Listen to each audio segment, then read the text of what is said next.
Patna high court में एक अजीबोगरीब सा केस आया। डीएम साहब ने किसी के ऊपर खुन्नस निकालने के लिए उसको एंटी सोशल एलिमेंट डिक्लेयर कर दिया, और जो व्यक्ति गिरियक थाना का था, नालंदा जिले के गिरियक थाना का था, उसको बोला जाके सिलाव थाने में मंडे और फ्राइडे जाकर के हाजिरी लगाओ, और बिना थाने को इन्फॉर्म किए हुए, सिर्फ इन्फॉर्म ही नहीं करना है बल्कि थाने को लॉजिकल एक्सप्लेनेशन देना है कि आप थाने के क्षेत्र के बाहर क्यों जा रहे हैं। व्यक्ति वो गिरियक थाना का है, बताना है उसको सिलाव में जा करके, और सिलाव थाने क्षेत्र से आप क्यों जा रहे हैं।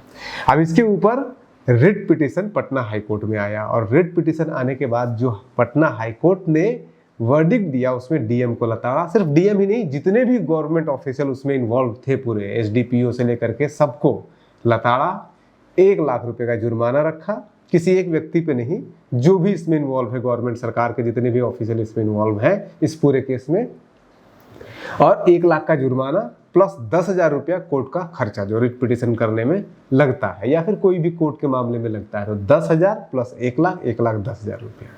मामला पूरा क्या है, क्यों ऐसा हुआ, और आखिर इसके पीछे की कहानी क्या है, ये सब कुछ पूरा एक्सप्लेन करके आपको बताते हैं। मामला है यही नालंदा है, नीतीश कुमार जी का घर वाला एरिया है, उसी नालंदा का है। गिरियक थाने का ये एक व्यक्ति है।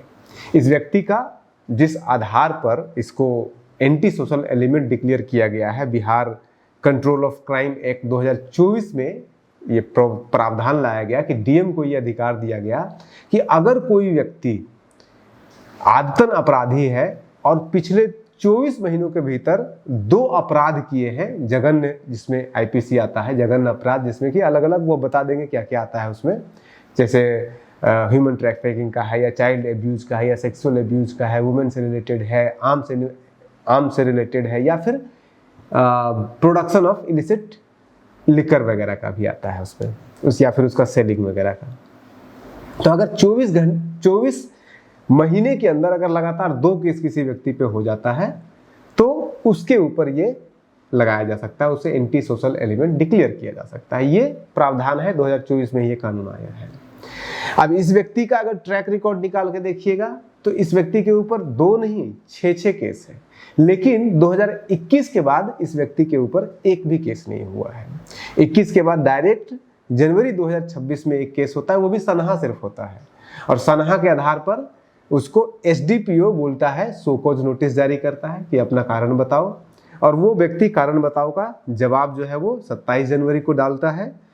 27 जनवरी को एसडी बोला जाता है उसको एसपी की तरफ से कि अपना जो है वो जो भी है आप अपना एक्सप्लेन कीजिए कि क्यों आपको एंटी सोशल एलिमेंट नहीं घोषित किया जाए। 6 तारीख को वो शो कॉज नोटिस का जवाब देते हैं, और उसके बाद फिर 20 मार्च को डीएम साहब उसको कह देते हैं कि अब तो आपको हाजिरी लगाना पड़ेगा। और हाजिरी भी क्या, बंदा है गिरियक थाने के क्षेत्र का, उसको लगाना है 20-22 किलोमीटर रोज जा करके, रोज का मतलब कि हफ्ते में 2 दिन सिलाव थाने के क्षेत्र में। तो इस पे पटना हाईकोर्ट में सुनवाई हुई।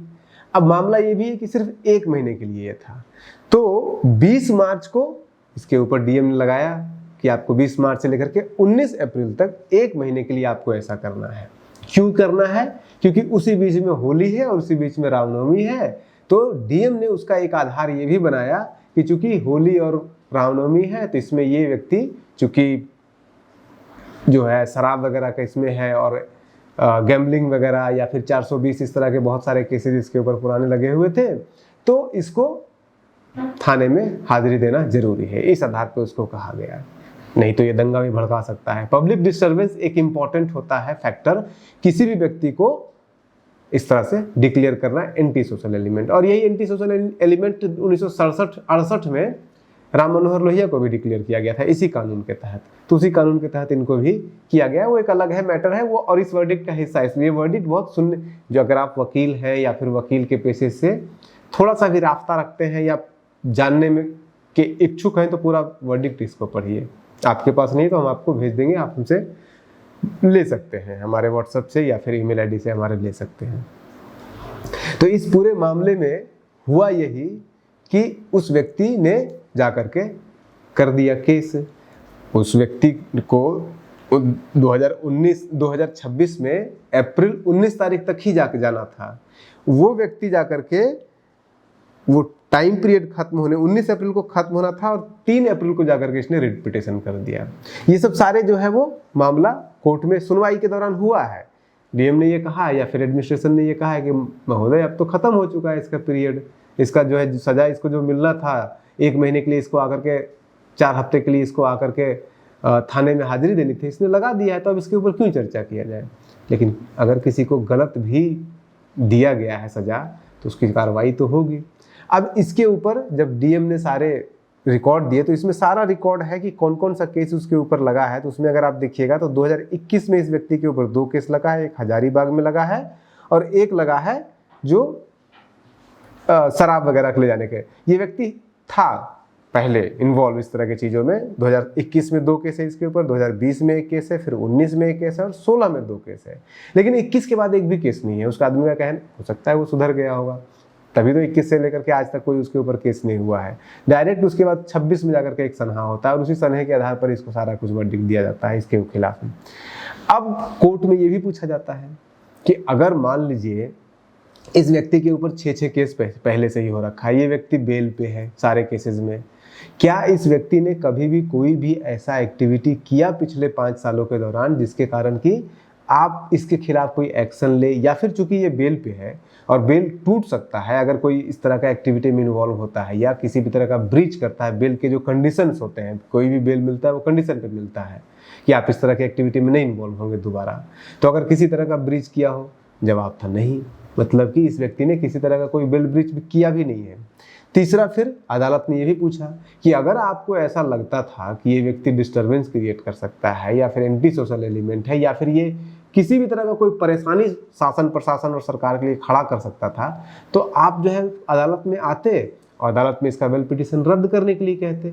वही बेल पिटीशन रद्द करने के लिए कोई भी जो है नहीं किया गया। डीएम को चूंकि अधिकार दे दिया गया है कि आप किसी भी व्यक्ति को एंटी सोशल एलिमेंट डिक्लेयर कर सकते हैं, लेकिन उसमें भी तो कानून है। कानून ये है कि पिछले 24 महीने में अगर आज अगर मैं डीएम हूं और किसी को एंटी सोशल एलिमेंट डिक्लेयर कर रहा हूं, तो आज से पिछले 24 महीने के दौरान कम से कम मेरे ऊपर 2 केस होना चाहिए था। इस आदमी को 2026 में एंटी सोशल एलिमेंट डिक्लेयर किया जा रहा है और आखिरी केस हुआ है 2021 में, यानी कि 5 साल से कोई केस नहीं हुआ है। 2 साल से ज़्यादा नहीं होना चाहिए, 2 साल के भीतर 2 केस होना चाहिए और 5 साल से इसके ऊपर केस नहीं हुआ है। तो इस आधार पर साफ साफ कोर्ट ने कहा कि ये आप जितने भी लोग हैं एसडीपीओ से लेकर के सब लोगों ने मिलकर के, खास करके डीएम ने अपने पद का नाजायज फायदा उठाया है और उस नाजायज फायदा उठाने के कारण आपके ऊपर 1 लाख रुपए का जुर्माना दिया जाता है और प्लस 10,000 रुपया इनको आप खर्चा दीजिए जो इनको परेशानी हुआ है, जो इनको खर्च हुआ है रिट पिटीशन दायर करने में, अदालत के खर्चों में। तो अब डीएम साहब को, जितने भी डीएम साहब इस तरह से कह सकते हैं कि मन बढ़ंत डीएम साहब होता है, जिनको लगता है कि कानून उनके बिल्कुल पैरों के नीचे होता है, उनके लिए सबक है कि कानून का राज अगर चलेगा तो फिर किसी को भी इतना हक नहीं है कि आप कानून का गलत फायदा उठा करके इस तरह का किसी को जेल के अंदर, किसी को social element, anti social element declare कर सकते हैं। आप बने रहिए न्यूज़ सेंटर के साथ। नमस्कार।